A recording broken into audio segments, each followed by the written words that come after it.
What's up, guys? With the release of Zoroark, we also finally got a balanced patch, and hopefully this is gonna change some of the OP Pokemon into a bit more balanced state. First up, we have Dodrio though. We're getting a Drill Peck buff. Dodrio is very OP right now, but Drill Peck is pretty much not played because Tri-Tech is much superior, so we're getting a cooldown buff on it by 1.5 seconds. Not sure if that's gonna matter too much, and the upgrade also another second. Yeah, I don't think it's gonna change too much because it just takes a bit of damage. But I'm for sure gonna try it and see if Drill Peck feels a bit better now. And Jump Kick is also getting a buff. I mean, Agility is also just so insanely strong. I expected them to honestly nerf Agility, but we don't have an Agility nerfs. We have a Tri-Attack nerf instead, where it now heals less. So Tri-Attack, after using Tri-Attack, your next auto-attack heals, and now it just does 3% less max healing, and on the level 11, another 1% nerf as well. I don't think it's going to change too much. I think Dodrio is probably still going to dominate the next few days, or then until the next patch. I feel like those nerfs are not enough. I really expected a bit more. I think they should probably attack the agility. Yeah, just agility. You get way too much on your gauge back using agility. I thought they would probably attack that a bit, but no. Then we have Clefable, the newest Pokemon that got added, and we're getting a Draining Kiss buff. Draining Kiss is pretty bad on the current live servers, so it was probably to be expected. A 2-second buff, which is quite a lot, 2 seconds. So I'm going to try probably it out again. And Follow Me is also getting a 2.5-second buff, which is also quite a lot. And also gives a bigger shield. So attacking the worst moveset a bit. And now we go to one of the big things, which is Mew. Mew is getting a lot of nerfs. We have a Solar Beam nerf by a lot, so the special attack scaling is staying the same, but we have much less base damage and much less damage per level, so that's gonna taking a huge hit for Mew. Same for the Light Screen boost, a lot of damage nerf, and then we also have on level 10 on the plus, it gives less core reduction per target hit on Solar Beam, which is also a massive nerf, right? That is a massive nerf. Of course, we were able to spam Solar Beam just one after another in late game team fights. It was absolutely crazy. So that's a decent nerf to Solar Beam. What I would have liked to see is like make them Solar Beam. Like you can't choose Solar Beam until level 5 or level 6. I would have liked that. You know, you're locked into like let's say Electro Ball and Agility for the early game, or Light Screen, Electro Ball. You're locked in for that, and after level 5 you can choose more different moves. I think that would be also a good solution on not Solar Beam being a level 1 ability. Then we have Surf, which is also getting a base damage nerf by quite a decent amount too. Also totally fair. Then we have Agility, is getting less move speed after casting it. I think that's also totally fair. It's very hard to catch Mew. And then we have a Unite move damage nerf as well, which I think the Unite move doesn't really matter too much. We never really used it to de-damage, right? But you could chain it as well with the other moves together and one-shot people, but I don't think this matters too much. But this is pretty decent. So I'm going to see how much it affects. Just straight up damage nerfs for Mew across the board. Then we have Aegislash getting a Shadow Sneak cooldown nerf. Yes, nerf, 1 second. I think that's fair as well, and it also does less damage. Shadow Sneak is very OP early game. That's why you also see Aegislash being like the best in Blade Pokemon currently in Unite, because you can't fight the Sword early game. Shadow Sneak does so much damage, gives you boosted auto attack as well, and just does a lot. Then we have Iron Defense nerf by 1 second as well, so nerfing Aegislash early game. And then Sacred Sword is also getting a nerf. So, decent Aegislash nerfs. I mean, he's still pretty strong. Was always really strong, always picked in top level games as well. Pretty much you never see games without Aegislash being played. So, I think that's quite fair. Then we have Hooper. Okay, let's see what they do with Hooper. Hyperspace Hole.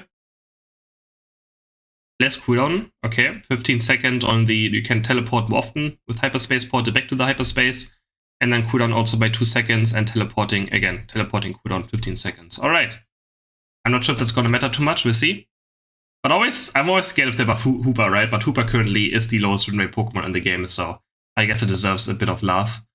And then we have Trick giving more move speed and granting them a shield for 1 less second though. Interesting. But they're buffing cooldown of Trick by 1.5 seconds. Now that is interesting. That could be something quite decent. Next we have Crush's Stealth Rock, 1 second cooldown buff on Stealth Rock. Yeah, I mean, sure I guess. And then we have Rock Tomb buffs. Crush emits a beam and it slows move speed for 20 seconds more. And on level 11 it reduces move speed by 20 seconds. I just don't like playing Rock Tomb though, I'm gonna be honest. It's just such a weird aiming ability. I don't know if that's gonna matter too much, but maybe we're gonna see some more Rock Tomb Crushes. Who knows?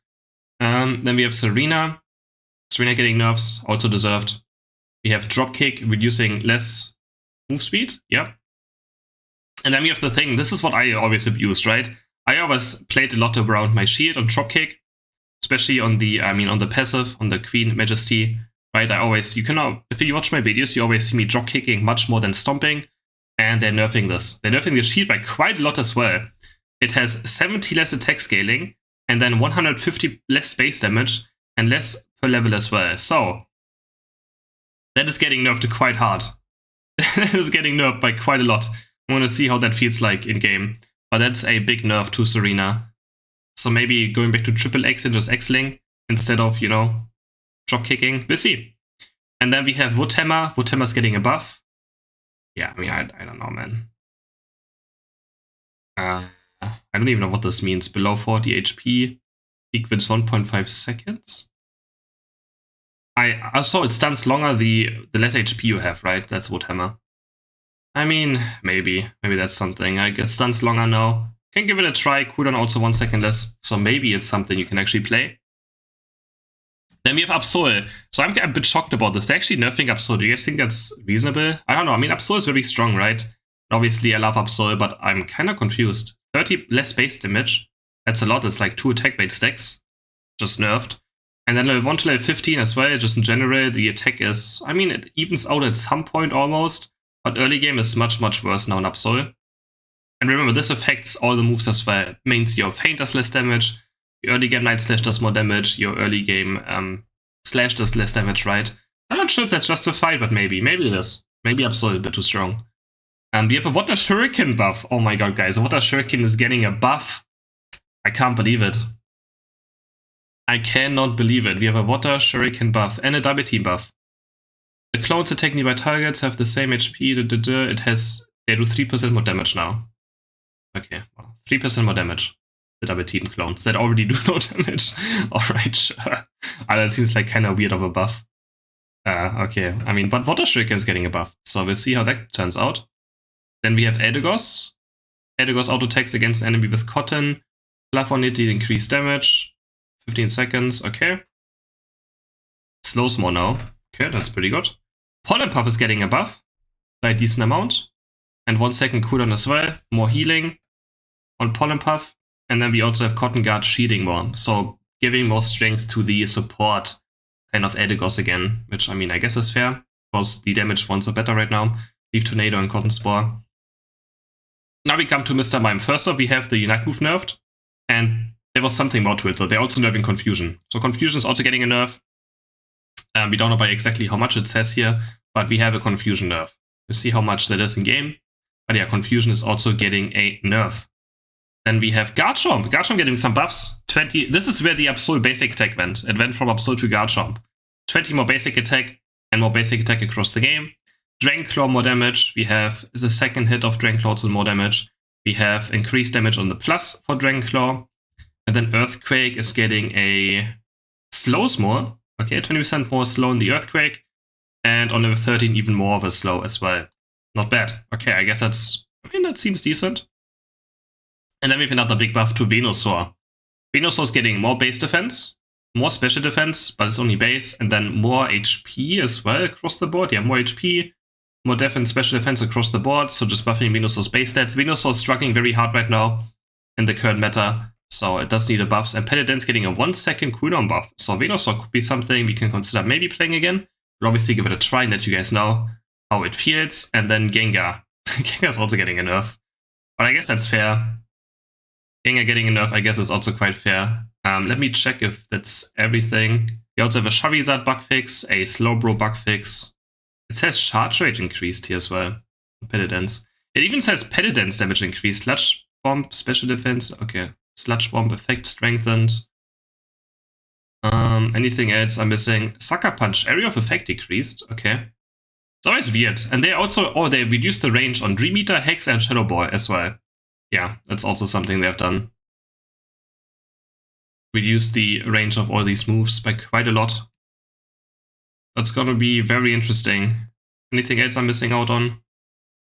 The charge rate increase also. What's the charge rate increase? Is that for the Unite moves? So let me know what you think about this patch. I'm obviously going to try out these Pokemon, and I'm going to upload videos about them over the next few days. Thank you guys for watching, and see you in the next video. Bye!